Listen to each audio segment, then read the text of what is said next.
War is not a beautiful thing. War is an ugly thing. War has devastated Ukraine. War has devastated the Russian people. I mean, they too have suffered losses. There are Russian mothers who will never see their sons again. There are Russian wives who have to raise a family on their own because the husbands are dead. Russian sisters don't have brothers. Uncles don't have nephews. This is a tragedy. This is a human tragedy. Hundreds of thousands of dead Ukrainians, tens of thousands, if not 100,000 dead Russians, the wounded, and then just the psychological damage that's done to human beings when called upon to kill other human beings. It's not natural.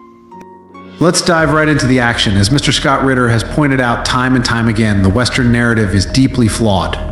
Ukraine, emboldened by its Western backers, launched a Neptune anti-ship missile from Odessa, targeting a Russian fuel ferry operating between the banks of the Kerch Strait, a vital artery of Russian logistics. This wasn't just an attack on a ferry, it was a direct challenge to Russian control of a critical region. The result? The ferry, carrying crucial fuel supplies, sank beneath the waters. 4 Russian crew members had to leap into the icy sea, later plucked to safety, but the incident reverberated far beyond the physical damage. This strike sends a clear message that Ukraine is willing to risk major provocations to disrupt Russian supply lines. The larger question remains, what consequences will this bold move bring? Meanwhile, on the other side of the globe, the United States, never content to watch from the sidelines, has decided to up the stakes in this dangerous game. Their recent actions point towards a level of provocation unseen before. The Americans have simulated a nuclear attack on Kyiv. That's right, they prepared for a provocation of this magnitude. The scenario they played out involved a blast with a 62-kilometer radius unleashed by a 100-megaton bomb. Now, let's put that in perspective. The devastation would be unfathomable. A shockwave stretching nearly 8 kilometers with a total impact zone of over 64 kilometers. And the human cost, a projected 2.4 million lives lost.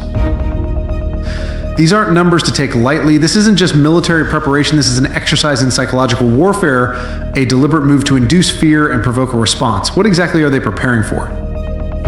Is this a mere exercise, or are we witnessing the prelude to a much darker chapter in this conflict? Of course, the Americans are far too pragmatic to simulate such a scenario without an ulterior motive. This is about more than just saber rattling. It's a calculated attempt to distract, provoke, and escalate. The US is not just reacting, they're actively pushing the world towards a tipping point. It's as if they're thrashing around in desperation, like a dying empire clinging to its last vestiges of power. We all know what happens when a snake is cornered, it lashes out blindly. The West is in decline, and they're becoming increasingly erratic and dangerous. But even as the US escalates its provocations, Russia remains steady and calculated in its approach. Let's take a closer look at how Russia is tactically maneuvering across the battlefield.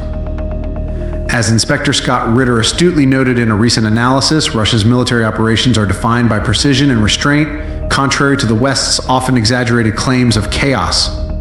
On the Russian front, missile strikes continue to rain down with surgical precision, while Ukraine scrambles to maintain its foothold in key regions. Russia's forces remain focused and relentless.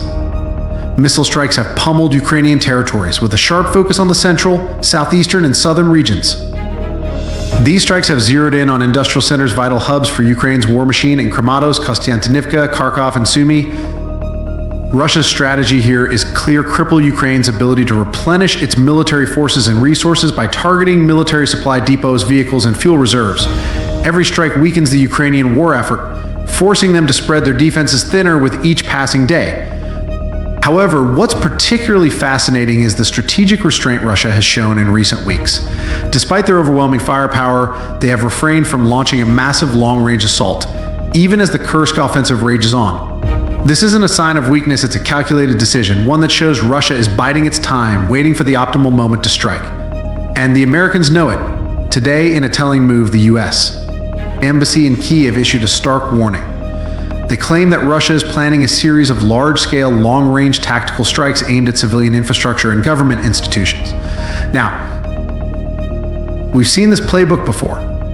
The West is already laying the groundwork to frame Russia as the villain. accusing them of targeting civilian infrastructure. But let's be honest here, energy and fuel are as much military targets as civilian ones in this conflict.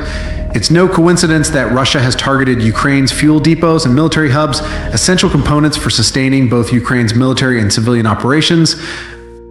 The narrative that Russia is indiscriminately attacking civilians is nothing more than a convenient propaganda tool.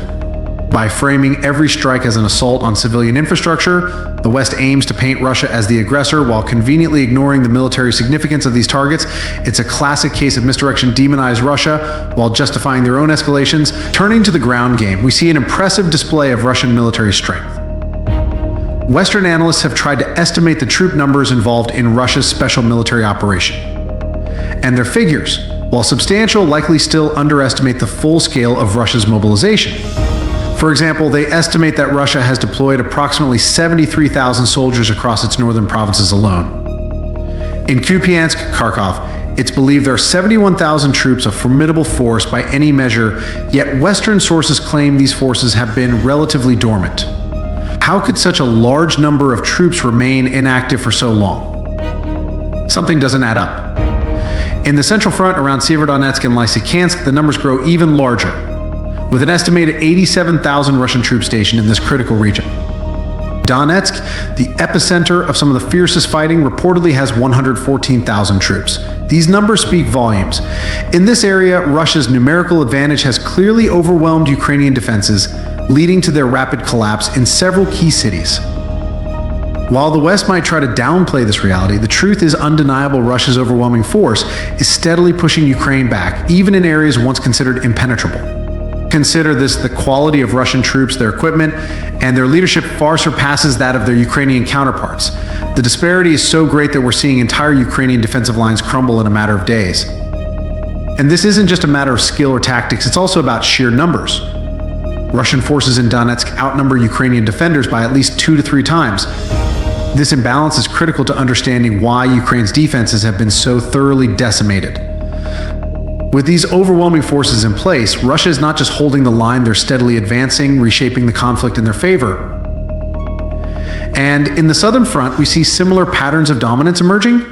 In the southern regions of Ukraine, Russia continues to assert its control, particularly in the strategic areas of Zaporizhia and Kherson. While Western media loves to trumpet Ukrainian successes in these regions, the reality is far more nuanced. The Vostok forces, responsible for the southern front in Donetsk and Zaporizhia, number around 52,000 troops. Though this may seem like a smaller force, they've been remarkably effective in holding key positions and repelling Ukrainian counterattacks. Moving further south, the Dnieper forces hold the line across Kherson and into Crimea with an impressive 130,000 troops. This is where Russia's defensive strategy truly shines. The forces here are tasked not only with holding territory, but also with securing the vital Crimean Peninsula, a key stronghold in Russia's southern operations. These troops are well-equipped, well-trained, and deeply entrenched in their positions. And make no mistake, their presence sends a clear message: Russia is here to stay, and no amount of Western interference will change that. In total, Russia has committed over 541,600 troops to this operation. That's more than 500,000 soldiers carefully positioned to ensure that every front is reinforced, every battle plan executed with precision. This is no haphazard deployment. It's a meticulously planned and well-executed campaign. And let's not forget what President Putin himself said about Russia's military strength. The numbers don't lie. Russia has the manpower, the resources, and the resolve to see this conflict through to its inevitable conclusion. Those in the West who doubt Russia's commitment would do well to remember that these forces are not just numbers on a map. They represent a powerful, unified force that has the full backing of the Russian state. As Russia secures its position on the ground, the geopolitical ripple effects are felt far beyond the borders of Ukraine. Let's take a look at how these dynamics are playing out in the Middle East and Africa. Shifting our focus to the Middle East, the geopolitical chessboard is just as complex. U.S. Secretary of State Antony Blinken made a bold claim recently, stating that Israel had agreed to partially withdraw its military from Gaza. The supposed agreement, brokered by Qatar and Egypt, was meant to create a framework for peace with Hamas. Yet, as Scott Ritter has pointed out in his assessments of U.S. foreign policy, such claims are often more about appearances than reality. Israel has shown no sign of backing down. And the U.S. so-called diplomatic efforts appear more like hollow gestures than genuine attempts at resolution. This isn't the first time we've seen the West overplay its hand in the Middle East. Their influence in the region is waning, and no amount of empty promises will change that. Meanwhile, in Iran, the investigation into the tragic crash that killed former President Ibrahim Raisi has finally concluded. The official report claims it was a mere accident, a result of the plane being overloaded and unable to handle the descent, but suspicions linger. Iranian authorities quickly dismissed these findings, raising serious questions about what really happened. Was this a simple accident, or is there something more sinister at play? Only time will tell. As tensions simmer in the Middle East, the conflict in Africa takes a different turn, with Russia's influence continuing to expand across the continent. In Africa, we see a new front in the global struggle against Western hegemony. Burkina Faso, Mali, and Niger have united in their condemnation of Ukraine, accusing the nation of supporting terrorist activities on their soil. In a joint letter to the United Nations, these countries have demanded action against Ukraine, citing its destabilizing role in the region. But this isn't just about Ukraine, it's about the West's broader strategy of meddling in African affairs, using proxies to disrupt and control the continent. Russia, on the other hand, has taken a different approach. Through the Wagner Group, they've provided these nations with the support they need to combat terrorism and restore order to their territories. The results speak for themselves. With Russian backing, these nations are nearing the final stages of their counterterrorism operations, pushing back the Western-backed insurgents that have plagued their borders for years. This is a clear sign of Russia's growing influence in Africa, an influence that is steadily eroding Western control and reshaping the geopolitical landscape. From Ukraine to Africa, the tides of power are shifting. Stay with us as we continue to document this global transformation, bringing you the latest updates and in-depth analysis. As Inspector Scott Ritter has consistently emphasized, the West's grip on global power is slipping, while Russia and its allies continue to rise. From the battlefields of Ukraine to the political chessboards of the Middle East and Africa, the balance of power is shifting. And we will be here to report every twist and turn as this new world order takes shape. Thank you for watching, and don't forget to subscribe for more insights and updates.